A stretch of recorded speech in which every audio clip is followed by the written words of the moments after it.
Debbie and I are chatting this morning about a couple of interesting events going on. Well, the first one, let's talk about Trump and his rally. He talked about, well, let's quote him, "The United States is becoming a large-scale version of Venezuela." Trump. That's what he's taking your message. I mean, yeah. You've been on this since... Oh, let me see. Well, I started doing presentations about this very thing in 2013. That's 8 years ago. Yeah, and drawing out the parallels. Well, one angle that you were telling me about while we were doing our lattes was how the Conservative Party was caught sort of napping, and that's how this happened. It happened because the right was asleep at the wheel. Talk about that. Right. So in Venezuela, back when it was prosperous, there were two political parties that were dominant. There were probably smaller parties, but they were not dominant at all. They were barely even, known. The two parties were COPEI and Acción Democrática. I don't know what the acronym is for COPEI. I don't remember, but my family belonged to COPEI. COPEI was the center-right party. Acción Democrática was the center-left party. And when I say center-right and center-left, they were not extremes. But they were accused, both parties, of being corrupt.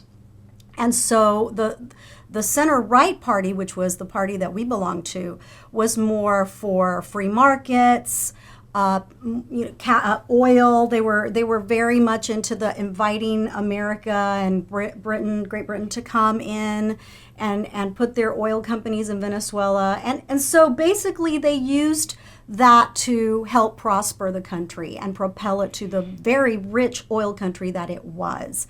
Because they had oil, they just couldn't extract it from the ground. They didn't have that ability. So all of these companies that came in from foreign countries helped do that. And so it was a very prosperous time in Venezuela when I was a child. As I've mentioned before, we were probably upper middle class, and so it was great. However, when Trump says that we are slowly becoming Venezuela, I'm not sure that he even understands how Venezuela became the hellhole that it is today. And really, it wasn't just Hugo Chavez coming in and changing it. It was what happened prior to that and what led to that. And as you say, the center-right party, COPEI, fell asleep at the wheel. And not only did they fall asleep at the wheel, but then they started infighting within each other. No, you're not conservative enough. You're socialist too, blah, blah, blah. And so all of this became a point of contention for the right. So they were never able to effectively campaign against and fight against the left. And today they're an assortment of a dozen parties or so. So they've splintered off into many parties. I would say 15 to 17 parties.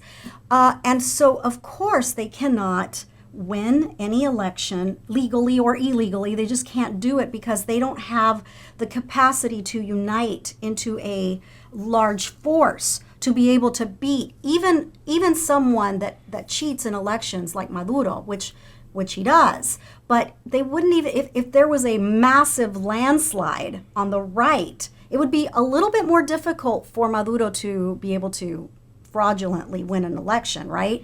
Because it would just be too overwhelming. But unfortunately, they just don't have that force. And every time we, as a party, start bickering, start dividing, oh, we don't like Trump, or we love Trump, or we hate Trump, or no, I think we're libertarian, no, we're actually center conservatives, or whatever, I cringe because it just makes me feel like, okay, are we going to do what the Venezuelans did? And the reason Venezuela is in the mess it's in today is because of that. So there was a complicity, but a certain kind of lassitude on the part of the right. Let's pivot to another issue. This is in Texas. Malik Faisal Akram. This is the guy who took hostages at the synagogue in Colleyville, Texas. Now, interestingly, here's a headline in the Telegraph. Man with English accent holds rabbi and congregation hostage. Here's the FBI. The FBI is actually saying that the guy is not, you can't assume that he was anti-Semitic. The FBI basically says he seems to have been obsessed with an issue that is not particular to the Jewish community. Now think about this.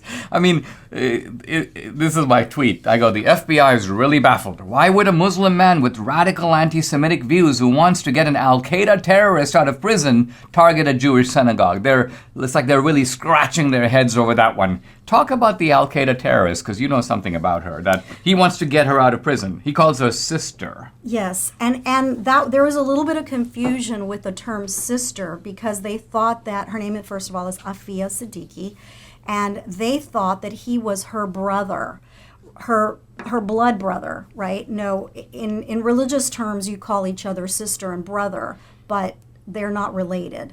So just to get that, cleared up. So Afia Siddiqui was an MIT graduate. I'm not sure if she was a scientist or a medical doctor. I don't remember exactly what she did in what capacity, but she apparently was in Afghanistan. And I don't know how this happened exactly, the details, but apparently she got a hold of a weapon from a soldier and started shooting at our soldiers. So if that's not an act of terror, I really don't know what is. So she's serving a long prison sentence. 86 years. There are a lot of Muslim groups in the country. These are the radical and they Muslim have element. From the beginning. So I've been following Afia Siddiqui's story since 2010. So we're talking 11 years ago. And even then, when she was actually tried in New York, not in Texas. She ended up coming to Texas. She's in a Fort Worth facility in Texas, but she was tried and she did serve time in New York. And even then, there were groups, some of these groups all over the country that were trying to get her out because they said that she was not guilty of what she was charged of.